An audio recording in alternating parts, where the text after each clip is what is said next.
सबसे पहले तो ये समझने की जरूरत है डेटाबेस क्या है। उससे पहले आपको एक चीज समझने की जरूरत है कि डेटा क्या है, ठीक है। तो डेटा क्या है, अगर मैं किसी से पूछूं तो क्या क्या जवाब आता है उसके अंदर?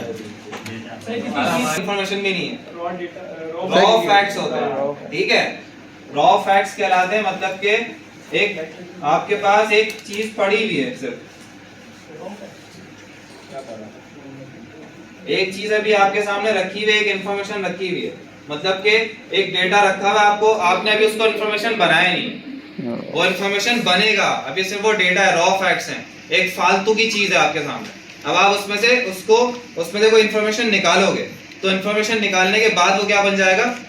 डेटा बन जाएगा, ठीक है। जैसे कि फॉर एग्जांपल आपको वेबसाइट्स का डेटा मिलता है, वो आपको इस तरीके से मिलता है कि आपको पता नहीं होता किसका, मतलब किस चीज का डेटा है, ठीक है।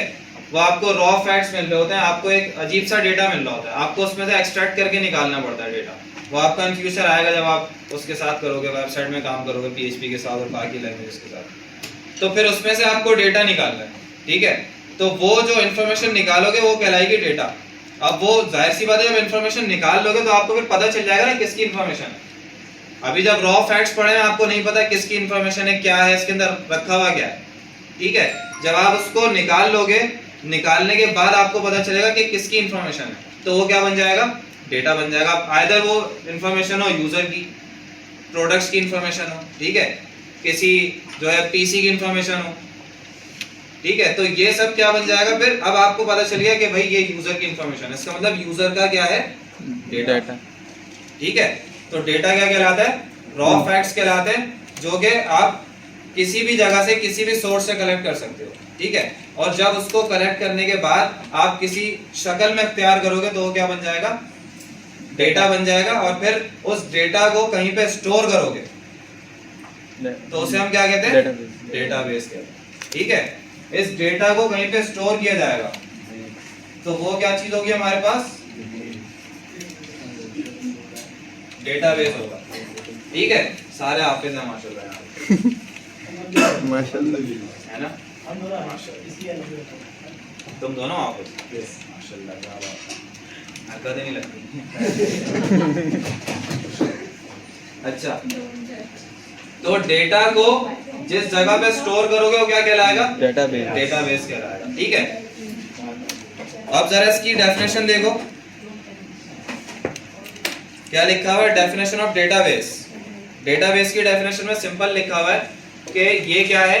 ये एक लॉजिकल इंफॉर्मेशन कहलाती है, ठीक है। क्या लिखा हुआ है? A database can be defined as a collection of logically related data, ठीक है। लॉजिकल डेटा जो भी स्टोर किया जाएगा, कहाँ स्टोर किया जाएगा? डेटाबेस, ठीक है। और लॉजिकल डेटा की कलेक्शन, उस पूरे डेटा को उठा के कहीं पे स्टोर कर दो तो वो क्या कहलाएगा? डेटाबेस कहलाएगा।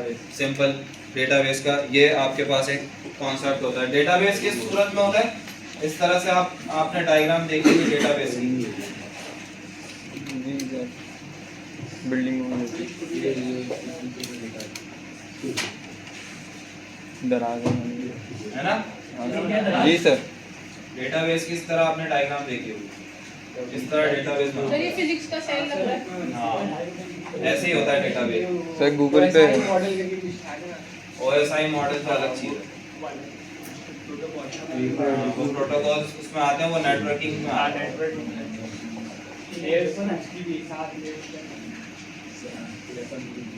इस तरह होता है डेटाबेस, उसका जो लोगो होता है ना, इस तरह बना हुआ होता है आपके सामने, ठीक है।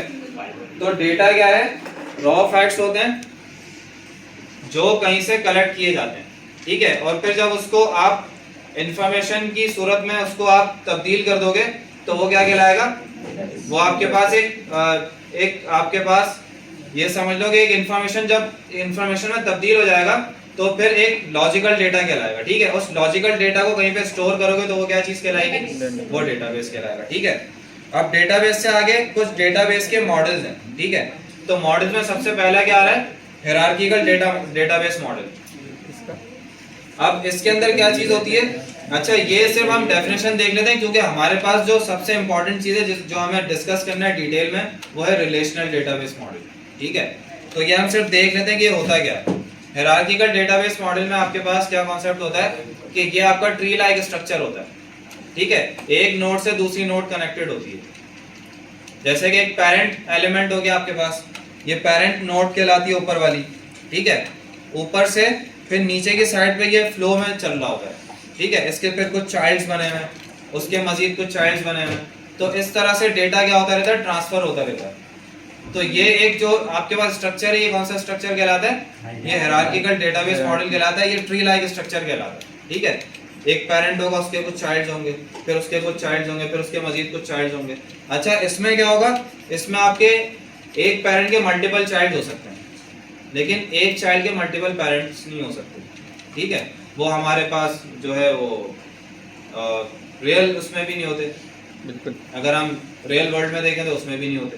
एक ही पेरेंट के चाइल्ड होंगे ना, एक पेरेंट के मल्टीपल चाइल्ड्स तो होंगे, सॉरी एक चाइल्ड के मल्टीपल पेरेंट्स नहीं होते, लेकिन इसके अंदर एक कॉन्सेप्ट है, उसके अंदर होते हैं, वो मैं बता रहा हूँ।